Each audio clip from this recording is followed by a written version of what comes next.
One, two, one, two. Good morning, ladies and gentlemen, and welcome to another live trading, live market analysis here at MarketMinds Mastery. I hope everyone is doing well and has a fantastic day ahead wherever you are in the world. Just out of curiosity, for those who are watching us live, you can type where are you watching us from. That will be interesting to know. So let's get started.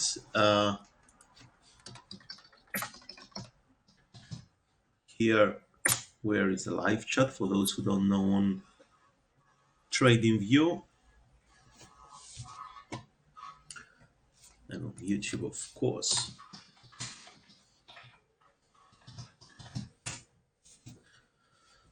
So guys, another considerably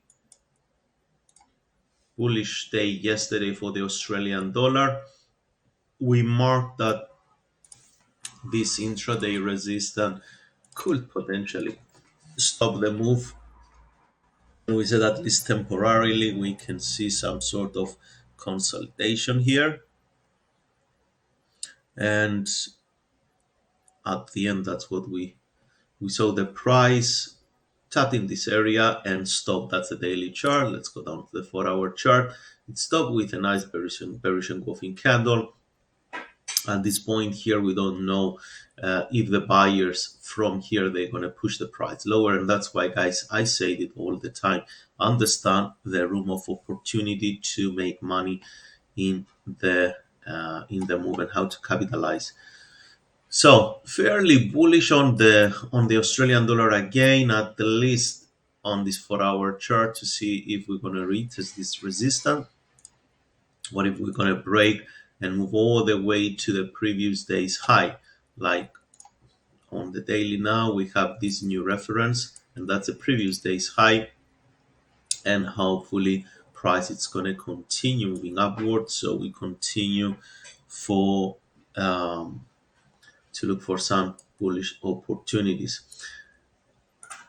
If we go down to the lower time frame, we see on the hourly chart that since yesterday the price made this wave higher high, but afterward it stopped trending. We don't have any other higher high. We have only higher lows here, higher low, higher low.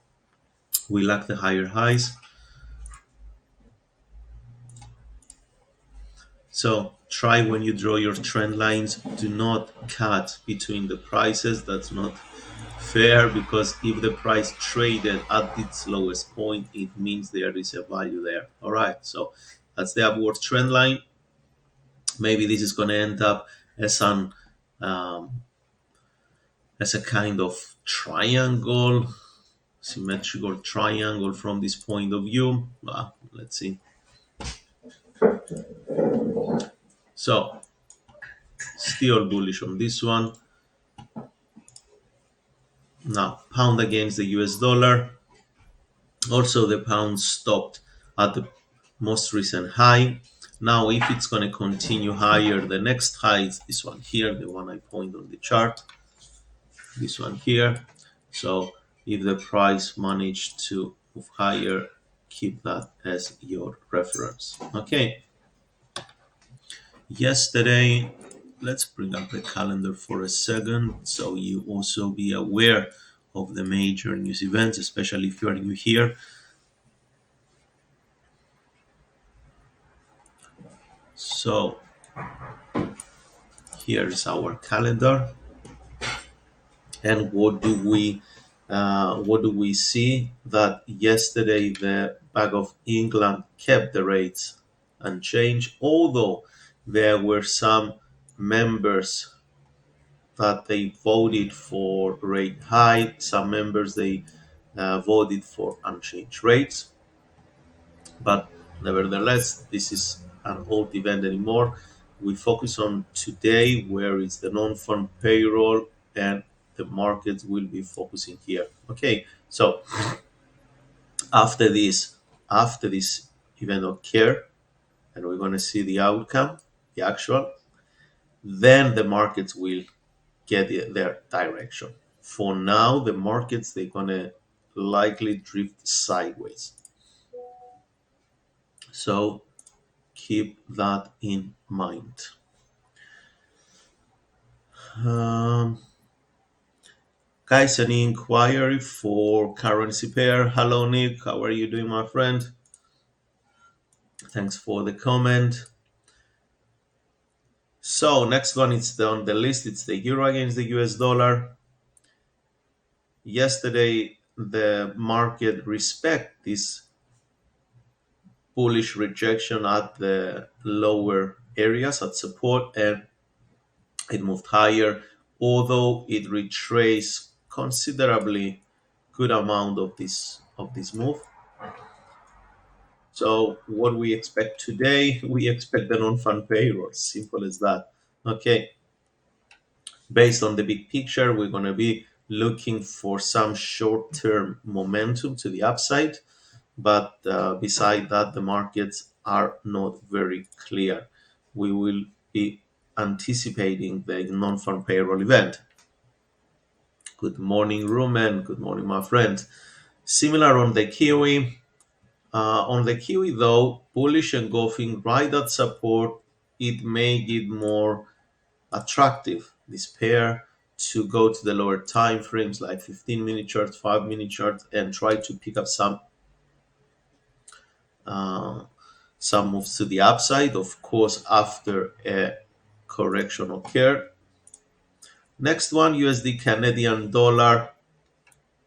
That was actually a big um, it had a bit move to the downside, and the reason is that markets, if you observe the other majors and you go back to the chart, you will see that they were, the last few weeks, they were drifting sideways, but this one was trending higher.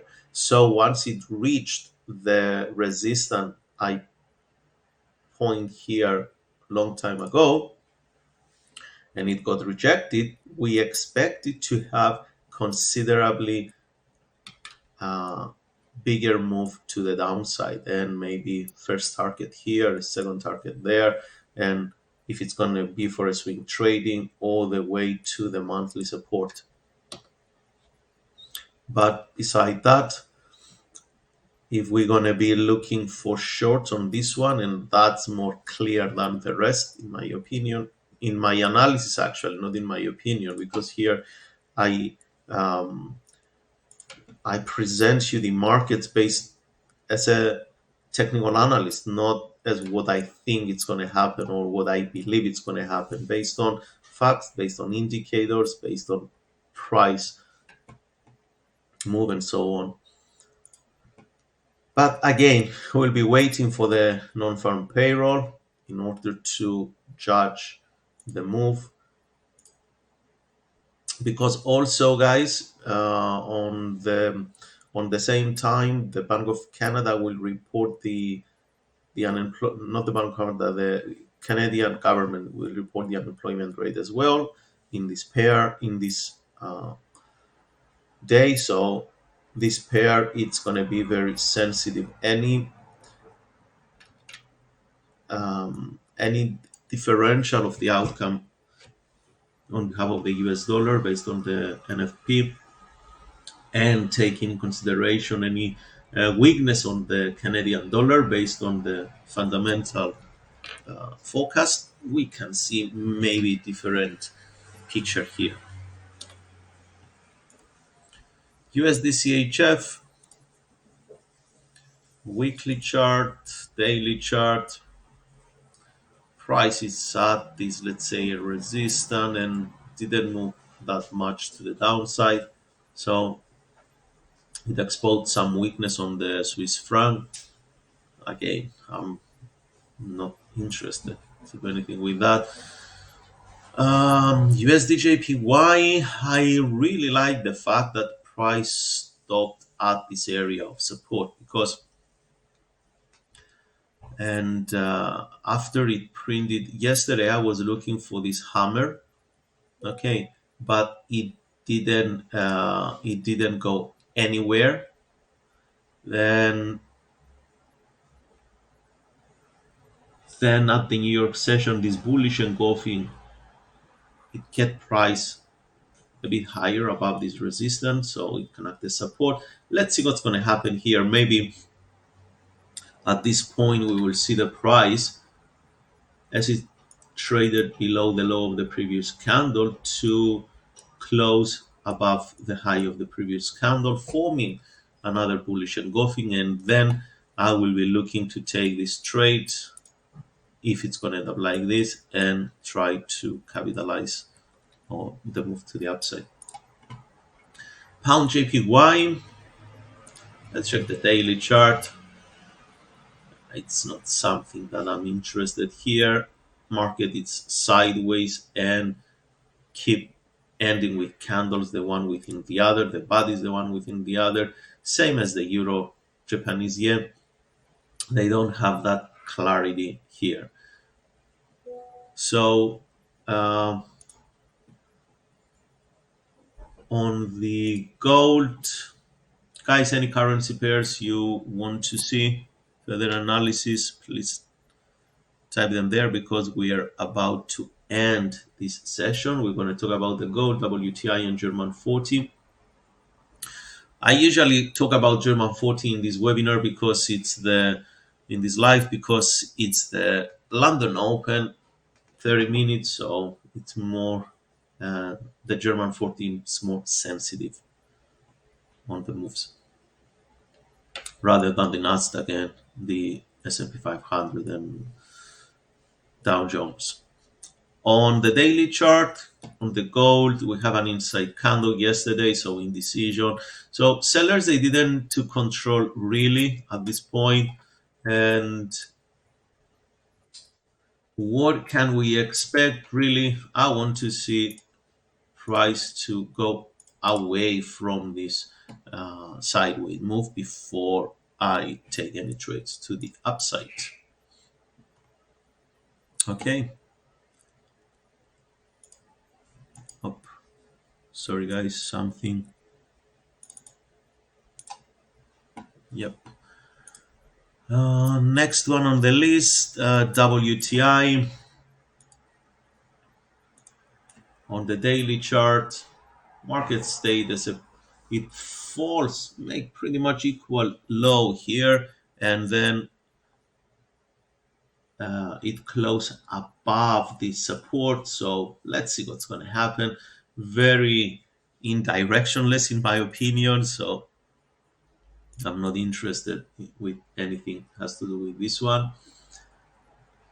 Some people they ask for end gas. Here is the end gas analysis.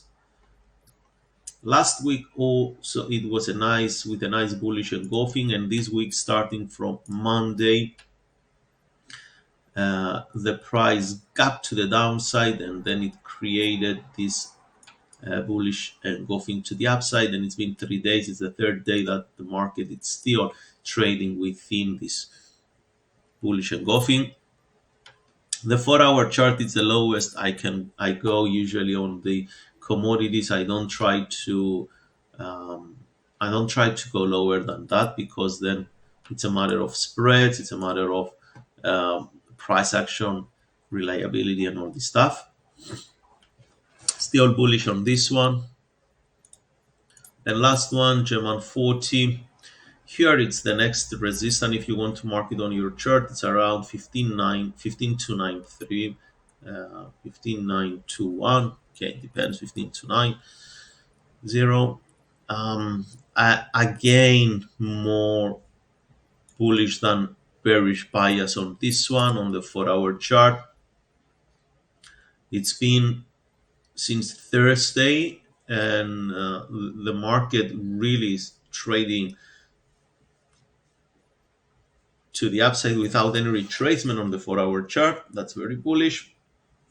At this point, we do expect some kind of correction to occur. We don't know if the price is going to make it all the way down. If we draw some fib here, yeah, there is too much of room if the price it's gonna move downwards. Okay, so we can capitalize on that move.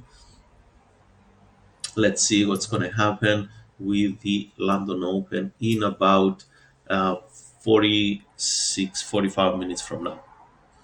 Guys, I think that's all from me today. We cover all the majors, also the most tradable pairs of the Japanese yen, WTI, gold, NGAS, and German 40. It was a pleasure to host this webinar again for you, this live session. I hope you find some value, and I will see you tomorrow again at the same time. Happy trading. Sorry, today is Friday, or it's Thursday. What day is today? I'm confused. Today is Friday, so I will see you on Monday at the same time. Thank you guys. Bye bye.